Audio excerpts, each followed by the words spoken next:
Yeah, hi peeps. Back in old squat box again, and I'm basically going to be talking about war.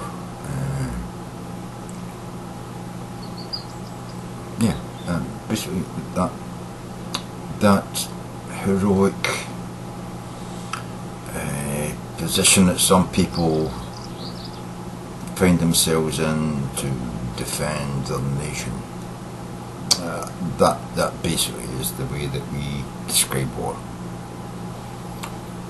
Be a patriot, step up, protect your nation. But that's not the way that war normally is. If I look back in the history of my country, the United Kingdom, in fact, it has been highlighted just recently, the heroic stand up for your country and defend it sort of war that went on in India. My Prime Minister, that would be if you're American, you know, your President, my Prime Minister recently went to India where he visited a town that in, I think it was 1919 or somewhere around about there was a huge massacre in a town in India where something like 12,000 or some people were just mowed down with machine guns. Machine guns that the Indians didn't have. I mean, the Indians were demonstrating peacefully. They might have thrown a few rocks, shouted and waved their national flag and stuff, and the British, I would have said English there was one, but the British officer in charge told the machine gunners and I think at that time they were basically box tanks, you know. They were basically petrol driven cars with lots of iron plate on the outside with a machine gun on top to open fire, and they mowed down something like 1,300 people in about 20 minutes. But then they continued on for about an hour afterwards to chase the Indians who had survived that initial onslaught of carbines and machine guns across the city, and I think it's 13,000 people or something were killed in that town at the time. Basically a whole city were murdered, killed, you know, because they were peacefully protesting, you know, the imposition of the British occupation of India. Now, you may think, say to me, well, what's that got to do with war, you know, today's terrorism and stuff, you know, yeah. But it might not have a lot to do with it, but when you look at what America has done, and they decry the imperialism of Britain. Oh, the British bloody imperialists, you know, after the Second World War, they wanted to retake over all the occupied nations that they used to occupy before the Second War, and America stopped it and brought, you know, justice and democracy to them. And then you look at the countries they're talking about now, and most of them are the countries that they're at war with now. Iraq, Iran, Afghanistan, North Korea, you know. The Vietnam War was a fucking debacle for the Americans, you know what I mean? The Iraq War was a debacle as well, because the people that were fighting against were no better suited to fight against the American army than the Indians were when the British were there with their machine guns. The Americans went into Iraq with tanks that were, God say, 100 years superior to the Iraqis, you know what I mean? Massacre is what it was. Iraq was a massacre during the invasion. After the invasion, when supposedly mission accomplished, as George Bush says, then it became a fucking mired down, fucked up fucking piece of shit, you know. Afghanistan. How the fuck do you fight a war in mountains?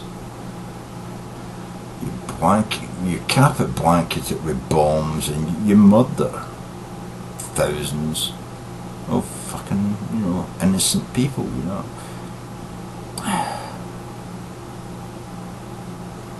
War today, from our side, you know, from our Western and, you know, industrialized nations, you know, we go in every the full force of well-oiled, well-financed, highly technological army, and butcher people is what we do. We butcher them. And by the way, we don't just butcher the army, we butcher the people on the ground. Everybody. Men, women, children who aren't soldiers.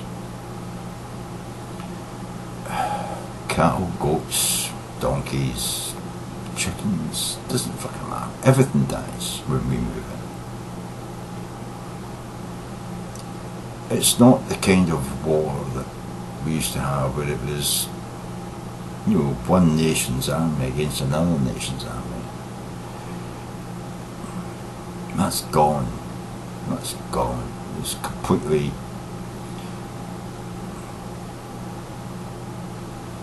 It doesn't exist anymore. It just doesn't exist, an army against an army.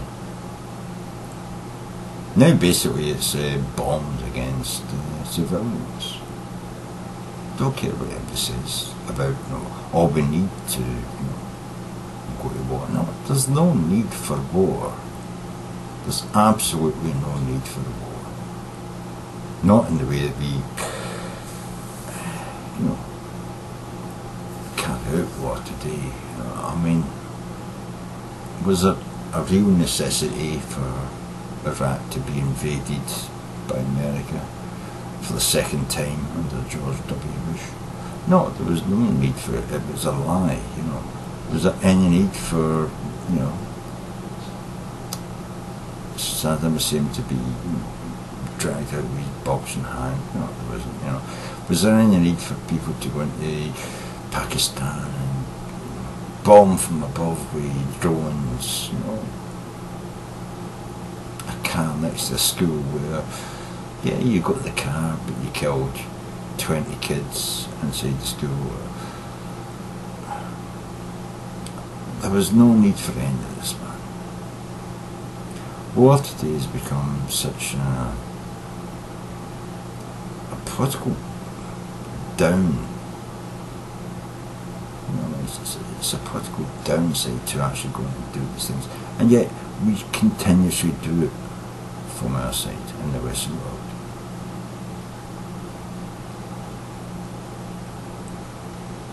I suppose the next target, as I say, for this crazy, idiotic kind of warfare that we find ourselves in between the wars we used to fight, you know, the Second World War, an antagonist who had, you know, militarily built themselves up to almost the same as, you know, or better than Britain and France and America at the time, and we had to suddenly put ourselves into, you know, overdrive to rebuild and, you know, rearm ourselves. Yeah, I understand that. But today, I mean, America is such a huge amount of military force, and if you let people like John McCain and several other Republicans, if you ever let them get in charge of your government again, you will see atrocity against atrocity upon atrocity across the world, because these people don't give a shit. Personally myself, if I've got an enemy who's weaker than me, I use my weakest force against them, you know, which is usually my tongue. I can usually get an antagonist to back down by explaining to them how shit they are, how they're crap. You know, I use my tongue. Worst case scenario, you punch in the face, yeah. Trip them up, get them on the ground, you force their hand, and you beat them. I don't see the case for stabbing them in the throat, chopping them up and delivering body parts back to their parents. I don't see that as a viable solution to conflict. We are so overpowered in the Western world compared to some of the nations that we find ourselves at war with, that the only thing you're going to find at the end of it is a huge amount of abuse. A huge amount of abuse. Especially with the rhetoric you get back at home about how they are evil, satanic. A lot of that is all religious connotations, but that's because it's mostly people of religion who have this driving evilness in them to kill others. I mean, I'm an atheist. I don't have a driving power within me that I need to kill my enemy. I need to defeat my enemy. But if I can defeat my enemy without killing anybody, I'm happy with that. Religious people, they don't seem to think that just defeating your enemy is enough. They want to crush and destroy and wipe out and eradicate the enemy. You know, that's what I hate about religion. I hate that, because religion can't see a point where you can say, I've won. I mean, I beat you. Put your hand up and say, okay, I give up. And I'll say, okay, that's it. I finished. Religious people say, oh, that's not enough. We've got to go in and kill everybody. You know what I mean? We're so overpowered in the Western world, and yet we still have this base animosity towards letting our enemies live. I don't understand that. I've always assumed that when someone says, okay, I've had enough, you let them go. I understand people saying we Iran, they're fighting against us again. That's one, because we give them the power to say, I will fight against you, I will fight against you, because they know you're never going to push fully on them just to make them say I give in. They know that you're going to make yourself look bad, America, by actually pulling out all the stops and going in a full-scale war. You're going to throw hundreds of thousands of your young men into a desert that they're not suited to and lose their lives. You're going to drop $1 trillion worth of bombs on Iran. And you probably still aren't going to win. You know? It's time for us to understand that war, the way we fought it in the 20th century, we're not suited for it in the 21st century. It's time to change. It's time to take a step back and realise that, one, we can't afford all the bombs, aeroplanes, ships and tanks that we used to be able to afford in the Second World War. We just can't afford that now. So there's got to be a smarter resolution to the problem we have with people like North Korea and Iran. I think it's to not concentrate on North Korea or Iran. I think it's to concentrate on the people who are perhaps getting in the way of our sanctions and intellectual way of dealing with Iran and North Korea from working. We should be working on the Russians and working on the Chinese, so that they don't supply this, so the Chinese stop supplying North Korea with food, armaments, steel, iron, gunpowder, all that sort of stuff. And get Russia on your side with Iran. And China, I suppose, as well. And if China don't supply North Korea can't supply Iran, they'll say to Iran, oh, we're not getting any more stuff from China, so we've got to keep our shit for ourselves, we can't give you any more. It's a basic premise that, you know, if you haven't got enough for yourself, you can't give it to your friend, you know what I mean? And so if North Korea and Iran are trading, if you cut off stuff to North Korea can't give it to Iran. If you get the Russians to stop dealing with Iran runs out of resources as well that they're getting from Russia. Then they're even more isolated. North Korea is isolated from China, Iran isolated from North Korea and Russia. This is how we can solve this, but okay, it might take longer. It might be very beneficial to say, oh, if we just go to war now and drop lots of bombs on them, within 3 years it'll be all solved, you know what I mean? Maybe we have to go through a period of, another 10 or 20 years with North Korea, another 10, 20, maybe 30 years with Iran, but if you can do it without costing hundreds of thousands of people's lives, I think it's worth it, you know.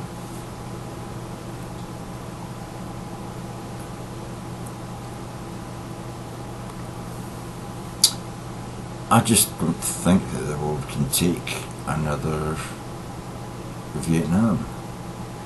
I don't think we can stand another Afghanistan. I don't think we can stand another fucking Iraq.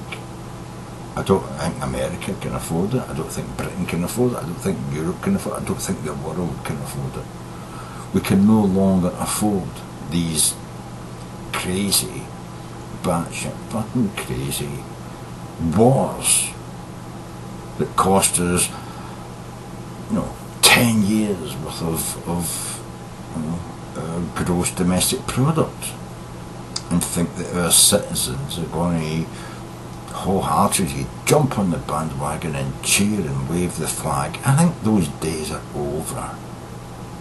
They're gone, they're done. We're not going to cheer you down the road of happiness to a destruction of a nation. Any nation, even Iran or North Korea. We're not going to cheer you down that road anymore. Those days are gone, and governments need to fucking realise that. Especially the British and American fucking governments. It's done. Stop this shit. Time for you motherfuckers to grow the fuck up.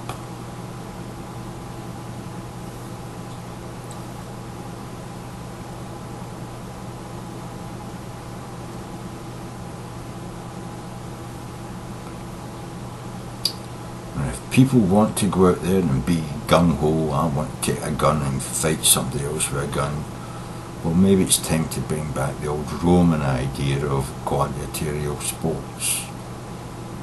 Find an island somewhere, let these motherfucking stupid fucking backwoodsmen and fucking crazy motherfuckers for Europe, let's give them guns and let them go on an island and shoot each other. We can fucking film it, put it on TV as a fucking sport, you know what I mean? But it's time for nations to stop fucking going to war.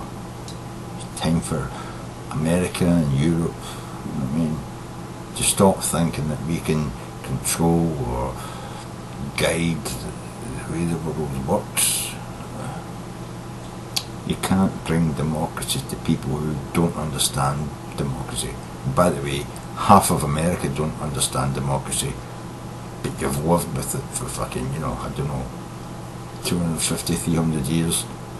Shit. I would reckon a third of Britain, a third of Europe doesn't understand democracy, but we've lived with that for the last fucking, 1600 fucking years, you know what I mean? Gradually getting rid of kings and queens and monarchs, you know what I mean? Sure, America's learned something over the last fucking 300 years, for fuck's sake, you know?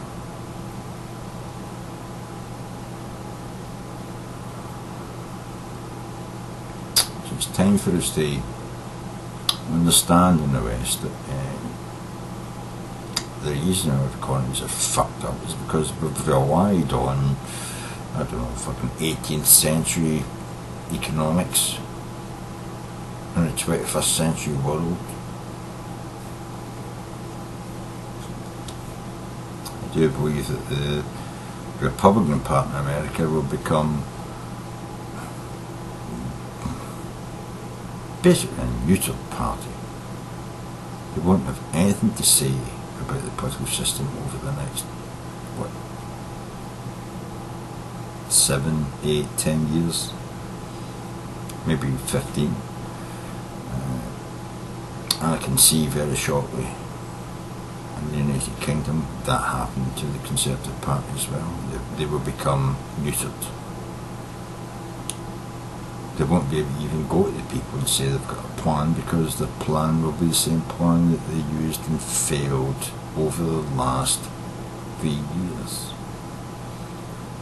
It's not working, Cameron, give it up. And Europe has already admitted that austerity hasn't worked for them. But they won't turn around and say that, no, anti-austerity, growth, investment, they still won't say that that works, you know what I mean? They're trying to find something that doesn't exist, something that isn't austerity and isn't investment. They're trying to find something in between austerity and investment. There is nothing there. There is nothing there. This is what the GOP is trying to find as well as in America. They don't want to go down the road of austerity really, but that's the only thing they can threaten in order to get the Democrats to come more to the right wing, and you know, but what's there? What's between austerity and liberalism? There's nothing there. It's a vacuum. Nobody's invented what's in between right and left. Well, they call it the centre. But what is the centre? The centre is a fluctuating moving point. It doesn't exist. And that's why a lot of the time when people find themselves unable to pull to the right or pull to the left, they obviously go for what is a central ground, which is normally fear and warfare. Fear of warfare. Fear and building up your military might. But how much can you build your military might up? You can't spend 100% of your GDP on it. How much does America spend on the military? I do believe it's more than the rest of the world put together. And yet you're still fucked up. So there's no middle ground. If you go to the right, you're going to be at war with everybody. That's not a choice you want to make either. If you go to the left, well, America's never tried that yet, have they?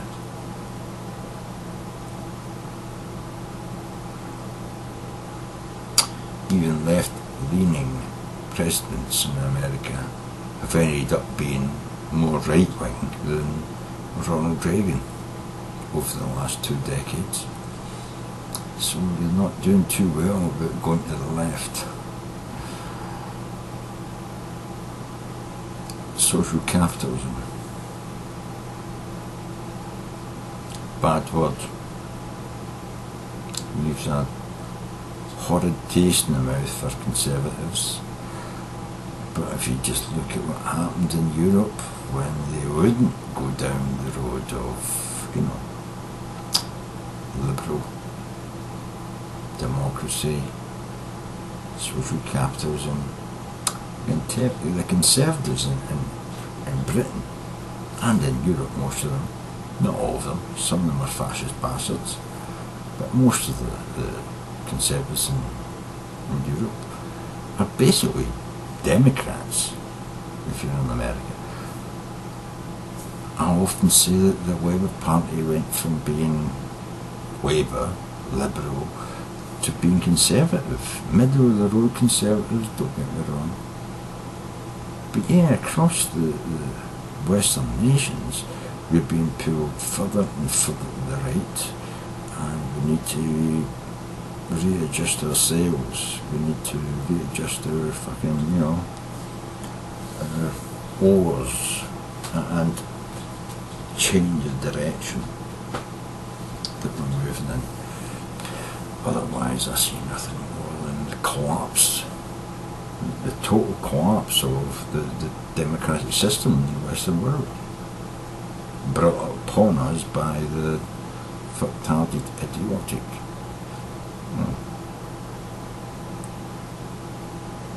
conservatives on both sides of the pond.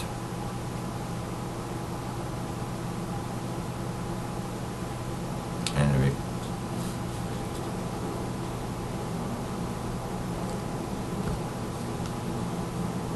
let's stop sending our young,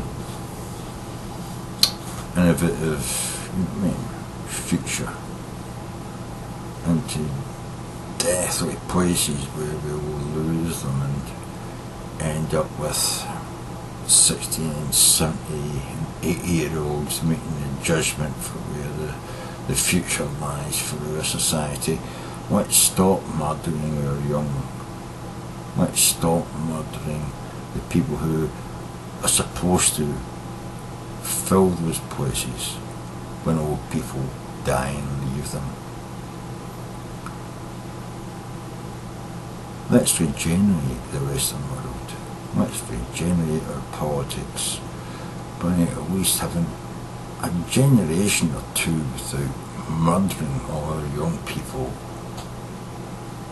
Let's give our young people a chance to fill those places that old people like me and you, old motherfucker politicians, when we die, let's give them an opportunity to have some young people left to fill our places, to fill our boots and to do the things that need to be done that you wouldn't fucking do because you just haven't thought it's a good idea. But these young guys, young women, they're going to come through, they're going to give us great ideas, they're going to push us forward into a future that me and you couldn't even conceptualise. You know what I mean? If we just keep them alive long enough to do it and don't send them off to war to die for some stupid fucking assed idea that you were brought up with. Anyway, so you fucking die. Stupid motherfuckers.